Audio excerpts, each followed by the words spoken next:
Bom, gente, estou aqui para falar sobre a atualização que saiu recentemente, hoje é dia 18, essa atualização foi por volta do dia 11, dia 12, no tratamento, ou seja, nas drogas utilizadas no tratamento do coronavírus. Esse estudo foi realizado por todo esse pessoal aqui e eles analisaram basicamente mais de 170 artigos ou estudos clínicos relacionados com o coronavírus.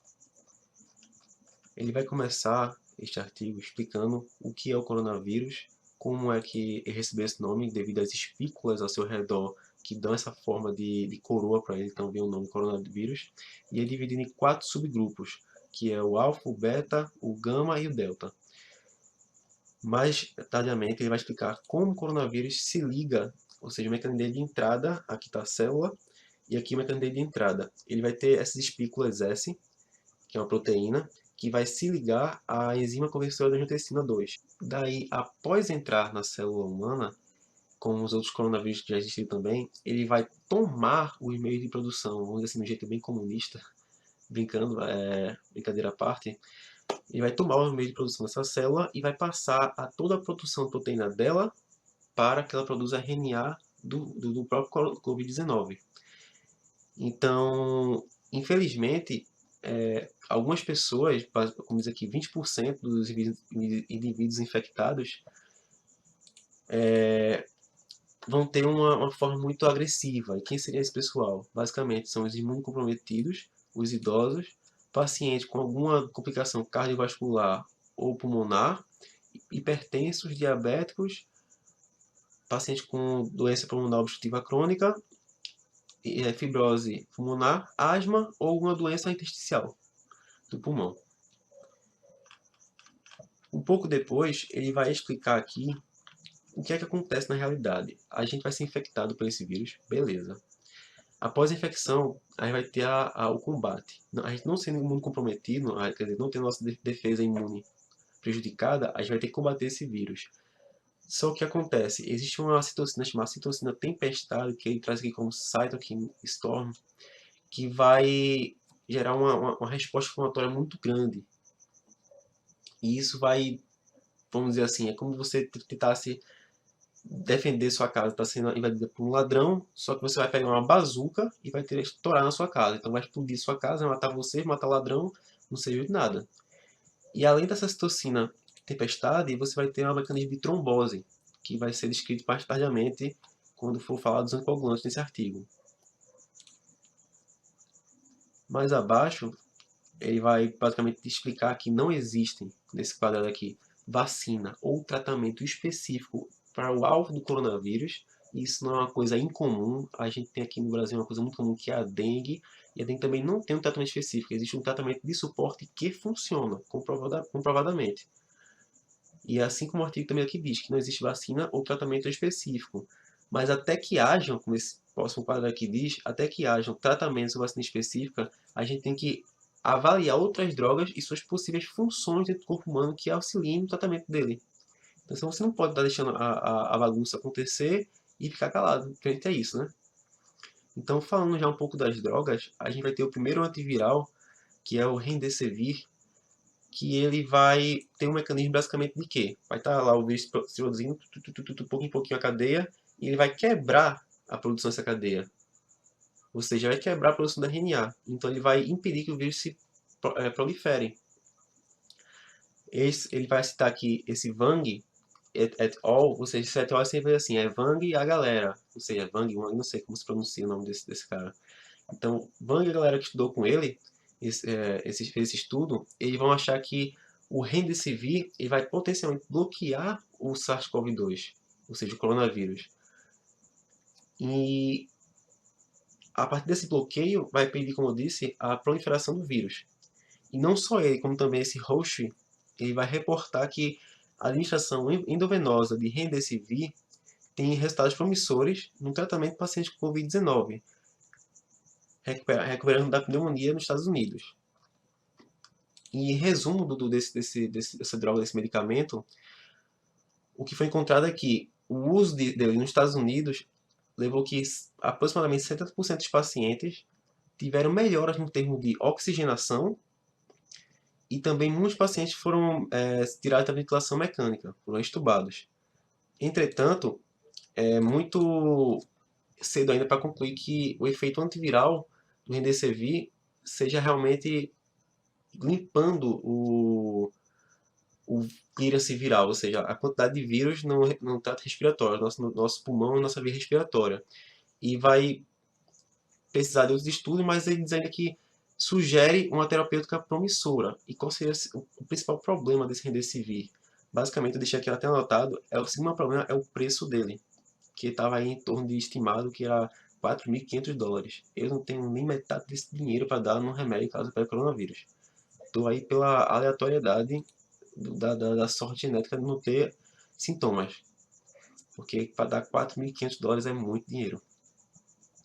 A segunda droga que eu vou falar aqui é a hidroxicloroquina e a cloroquina, que está uma penca de discussão, tá polarizado, não sabe se é por causa da política que está querendo botar ela para dentro, para poder vender demais, não sabe se realmente não tem efeito. Então vamos ver aqui o que esse estudo fala sobre isso. Então ele começa dizendo que, comparado com a cloroquina, a hidroxicloroquina tem esse grupo hidroxila, que vai fazer que ela torne menos tóxica, mas mantenha a sua atividade similar. Então, como é que funcionaria? A cloroquina ia inibir a entrada do SARS-CoV-2 e prevenir que o vírus se fundisse com a célula. Então, você vai impedir com que ele entre na célula, no caso, a cloroquina. E a hidroxicloroquina teria um tratamento mais anti-inflamatório nos efeitos do TH17 relacionado com as citocinas. Então, basicamente, como eu falei lá no início do artigo, ele vai ter uma redução na atividade da citocina tempestade, que a gente falou, que é a cytokine storm. E isso vai auxiliar muito, como eu falei, na hora de impedir que o ladrão entre na casa. Essa seria a ideia que eles estão aqui trazendo, não sei o que estou falando. Então, impedindo essa inflamação exagerada, você teria um corpo que suportaria combater o Covid-19. Ele trouxe aqui que 3 estudos reportaram que a hidroxicloroquina é efetiva em inibir o SARS-CoV-2 in vitro, ou seja, dentro de um meio controlado, não dentro de uma pessoa. E que o zinco associado, ele poderia também ter essa atividade na replicação desse vírus dentro de uma cultura de célula. E ainda haveria evidências que o zinco poderia amplificar ou melhorar a captação da cloroquina pela célula, para poder se proteger. Entretanto, essa combinação cloroquina e hidroxicloroquina ainda está, como diz aqui nessa parte vermelha, em muita investigação. E ele diz aqui que, ainda mais, é preciso que muitos mais outros ensaios clínicos sejam feitos para poder comprovar a eficácia e a segurança da hidroxicloroquina como profilático para o tratamento do Covid-19. E o que ele diz aqui já é muito importante para a gente pensar o seguinte: muita gente está falando por aí que o estudo tal não mostra eficácia, o estudo Y mostra muita eficácia, e o que está dando viés é o seguinte: muitos desses estudos, na sua metodologia, não explica quando foi dado o início do tratamento. Tem alguns que dizem que o paciente começou a tomar já depois de 6 dias de início dos sintomas, então fica uma coisa muito aleatória e sem objetividade. Para que você tenha um estudo que mostre realmente uma coisa segura, você tem que ter uma padronização nessa metodologia, é essencial para isso. E aí a gente vai cair na segunda questão. Quando a gente vai ter que esperar essa metodologia correta para ter o estudo, para poder comprovar que realmente a hidroxicloroquina é eficaz? Depois de um ano, geralmente demora bastante para poder que esses estudos saiam e sejam realmente utilizados de forma correta. E a gente percebe já que a pandemia começou há 5 meses. Então a gente tem um conflito aí de ou faz e tenta, ou, e, sei lá, se não funcionar, a gente está sendo levado pelo cunho de acreditar pelo efeito de massa, todo mundo está acreditando que funciona, todo mundo acreditar também, ou não faz e também deixa o paciente por isso mesmo. Então a gente fica nesse meio a meio. Eu estou falando a gente, mas eu sou estudante ainda, então não tenho capacidade nenhuma de decidir sobre isso. Mas o que eu tenho ouvido por aí é que, tanto em Pernambuco, que é onde eu vim, até aqui em Alagoas, alguns doutores falam que realmente ajuda. Então, até que se tenha uma resposta realmente eficaz dos estudos, a gente vai precisar ficar nessa incógnita. Então, como está para sair aí algumas leis, algumas medidas, vai ficar à mercê do paciente aceitar tomar e também ficar livre do médico querer receitar ou não. E aí fica a critério de quem quiser. E acredito que seja uma coisa interessante, porque à luz dessa escuridão que a gente tá, então é melhor cada um poder decidir isso por si só, em vez de ficar refém, que ninguém sabe se realmente é uma questão política, é uma questão de eficácia mesmo, então vamos seguir em frente com o estudo.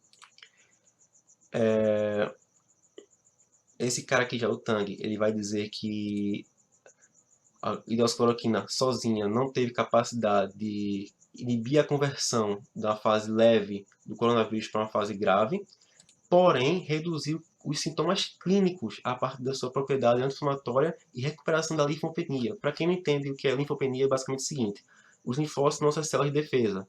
Então, quando a gente tem uma queda nessa quantidade de linfócitos, a gente chama isso de linfopenia. Então, apesar de não mudar o curso da doença de uma coisa de uma coisa leve para uma coisa negativa, para uma fase grave, ele reduziu os sintomas clínicos e ainda recuperou o paciente da linfopenia, ou seja, aumentou o número de células de defesa. E uma coisa muito importante deixar claro, foi reportado que altas doses de cloroquina podem ter associação com risco cardíaco importante. Então, pacientes com risco cardíaco, é importante demais você dosar risco-benefício antes de tratar o paciente com isso. Outra droga que foi muito bem estudada não, teve uma eficácia muito boa, foi a Favipiravir, que é chamada também de Avigan. Ela basicamente também impediu que no caso, ela teve o mesmo efeito do Remdesivir, ou seja, ela inibiu a replicação de RNA do vírus. E com isso, ela foi usada também já em tratamentos com influenza, ebola e norovírus. Ela teve um efeito muito bom, com uma taxa de tratamento de recuperação, no caso, de até 71% dos pacientes. E também teve um efeito, foi a redução da duração da febre e da tosse, foram muito mais significantes. Entretanto, ele vai dizer que existem ainda muitos ensaios clínicos não randomizados e randomizados controlados que vão testar a eficácia dela para ser tão promissora. E vão ser testados ela sozinha, ela em conjunto com o interferon gama, ela em conjunto com o baloxavir marboxil, ela em conjunto com esse imunobiológico que é o tocilizumab, ou em conjunto com a cloroquina, com fosfato e cloroquina. Então tá aí para a gente esperar o resultado desses estudos todos para ter uma resposta melhor desse antiviral. E também vai cair na questão do seguinte: antiviral é um pouco caro. Então vamos esperar orar para que o SUS, nosso bendito SUS, que ajuda a gente todos os dias, tenha a capacidade de disponibilizar isso para todos os pacientes que estejam necessitando dessas drogas. A outra que eu trouxe para vocês falarem aqui, de importância clínica, é a azitromicina. Aqui começa dizendo que a azitromicina é antibiótico. Já vem gente gritando assim: ah, é antibiótico para bactéria, porque está dando para vírus. Calma, não se exalta aí, segura a emoção, não se emociona muito não. Já foi provado que contra a Zika e Ebola, o azitromicina teve prevenção para o paciente não evoluir com doença no trato respiratório severa. E previamente ele já teve função imunomoduladora, ou seja, melhorou a função imune do paciente, e anti-inflamatória, ou seja, aquela inflamação exacerbada que acaba com o paciente que está com coronavírus, ela seria um pouco mais reduzida, seria um pouco mais fraca. Pfizer, não sei se é um cara, se é uma empresa, não sei o que é, ele anunciou dados positivos para o uso da azitromicina com a hidroxicloroquina no paciente com Covid-19, em um ensaio clínico que foi feito na França. Então, nesse ensaio clínico, ele pegou o seguinte: paciente com hidroxicloroquina e azitromicina em conjunto como terapêutica para o coronavírus. Então, está se disseminando muito por aí que só hidroxicloroquina não funciona, hidroxicloroquina aquilo outro, mas esse estudo aqui trouxe que os dois juntos, e não separados, mas os dois juntos, eram capazes de ser efetivos contra o coronavírus. A partir de que, Gibson? Novamente, imunomodulação, anti-inflamação do paciente, que é muito importante. Esse cara aqui, o Galtreid, ele reportou que 100% do câncer viral no swab nasofaringe, que é o exame padrão ouro para o coronavírus, que foram tratados com hidroxicloroquina e azitromicina foi acabado. Entretanto, um outro cara já, o Molina, ele mostrou que isso não foi real para ele. Ou seja, ele tentou, entre aspas, a mesma metodologia e não funcionou. E aí fica a gente à mercê. Quem é que tá certo? Galtrete ou Molina? Ninguém sabe, por enquanto. Então, o artigo traz aqui que, baseado nesses dois resultados, os dados presentes são insuficientes para avaliar o possível benefício clínico da azitromicina nos pacientes com Covid-19. Entretanto, ainda mais, quer dizer, devemos considerar o efeito cardiotóxico da hidroxicloroquina e da azitromicina também, ou seja, dentro do ECG, que é o eletrocardiograma que a gente faz no paciente, a gente vai ter alguns parâmetros lá para avaliar, e eles são capazes de avaliar um desses parâmetros, que é o prolongamento do intervalo QT. Então, dentro disso, ele traz um risco cardiotóxico. Para quem não entende muito bem, basicamente, se o paciente tem alguma cardiopatia, é necessário muito você avaliar o que realmente é importante para esse paciente, o risco-benefício dele tomar para poder melhorar ou esperar a evolução da doença se vai melhorar por si só. Um outro que deixa marcado aqui é a vitamina C, que a vitamina C é o queridinho do Brasil, todo mundo toma para tudo, até para alergia, então nem vou dar o trabalho de falar. Com relação aos corticosteroides, eu vou reduzir ele aqui, vou resumir porque o vídeo vai ficar muito longo. Ele foi assim, recomendado pela Associação de Infectologia, que eu não esqueci de marcar aqui qual é, que é a Surviving Sepsis Campaign, essa aqui, que recomendou que os corticoides fossem apenas utilizados em pacientes com a síndrome da angústia respiratória aguda, que seria já a fase grave, e fosse evitado usar antes disso. Por quê? Porque apesar de diminuir a inflamação de uma maneira muito boa, ele também diminui a nossa defesa imune. Ou seja, o nosso status imune vai ficar muito reduzido, e a gente precisa dele para combater o vírus. Então, esse risco-benefício não vale a pena, apenas se o paciente estiver na fase grave, que aí você vai tentar recuperar ele de volta dessa fase para poder manter o tratamento. Por fim, a gente vai ter a tocilizumab, que é um imunobiológico. Essa tocilizumab, ela se mostrou muito eficaz, muito eficaz mesmo. Dentro de um estudo que foi publicado em abril desse ano, ela reportou que dos 21 pacientes severos ou críticos com coronavírus que estavam na China, foram tratados com esse tocilizumab, e 20 deles se recuperaram. E apenas um se manteve na UTI, mas que já estava em fase também de recuperação. Então, por esse resultado, um grande estudo multicêntrico foi dado início, que é esse XCTR, esse número enorme aqui, que vai contar com 500 pacientes tratados com tocilizumab e vai evidenciar se teve mesmo ou não essa capacidade toda de tratar o paciente com grave e crítico de coronavírus. Então, tudo que a gente falou até aqui agora, de tudo que a gente tem de dúvida, o tocilizumab seria o que tem melhor, assim, mais promissor.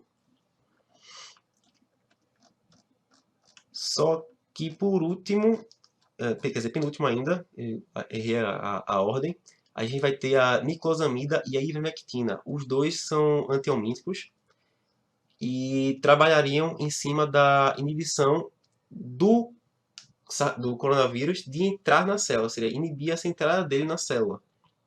E com isso ele não conseguiria basicamente se replicar. Só que esse contexto de inibição foi tratado apenas in vitro, ou seja, você não tem essa experiência clínica dentro do próprio paciente. Então, temos uma evidência boa laboratorial, mas que ao trazer para o paciente a gente não sabe muito bem ainda como é que vai funcionar. Dessa forma, eu tenho ouvido falar que muitas pessoas, muitos médicos estão dando uma combinação de ivermectina com azitromicina, hidroxicloroquina. Não é uma tratativa nada de cunho político nem nada. É porque dentro de uma guerra você tem que tomar a medida que você pode, está capaz de tomar ali. Você não tem muita opção. Você tem duas opções. Você basicamente escolher essa profissão para poder não deixar que as pessoas morressem. A verdade é essa. Você não quer que ninguém morra. Seja você enfermeiro, seja você médico, seja você qualquer agente de saúde que trabalhe dentro desse contexto. Você não quer que ninguém morra. Então, tendo um pouco de evidência, já é um mínimo de esperança que você tem para dar para aquele paciente. E esse mínimo de esperança você vai querer dar a ele. Então, você oferece esse tratamento, não é mau caráter, não é de mau caráter, não é de má intenção, não é de má fé. Então, dentro do que a gente já viu até aqui, a gente tem a ivermectina, a gente tem a azitromicina, a hidroxicloroquina com potenciais. Ninguém está querendo discutir se é real, se não é, quem está certo, quem está errado, se o lado A está errado, se o lado B está certo. Ninguém quer saber disso. Quem anda de lado é siri, é caranguejo. Ninguém quer andar de lado aqui, para ficar esquerda, direita. A gente quer uma solução. Então, do que eu trouxe até agora desse artigo aqui, no final do que eu falei, foi o artigo. A gente tem essas opções. E por último, a gente tem o anticoagulante, que dentre todos aqui, é um que vai atuar, um dos poucos que vão atuar, no caso, dentro da fase de trombose. Eu falei no início para vocês da citocina tempestade e da trombose. E o anticoagulante seria o que ia atuar na trombose. Por quê? Grandes parte dos pacientes que vão sofrer de insuficiência respiratória, de hipóxia, é porque o coronavírus ele é capaz de gerar lesões dentro do vaso, ou seja, tá, aqui está o vaso, ele sai batendo, de um modo genérico, estou falando aqui, claro. Ele sai como se lesionando, dando porrada mesmo no vaso e deixando ele sangrando. Esse sangramento vai gerar microcoágulos. Esses microcoágulos vão fazer uma trombose, que seria uma impactação de um coágulo no vaso que impede o sangue de passar.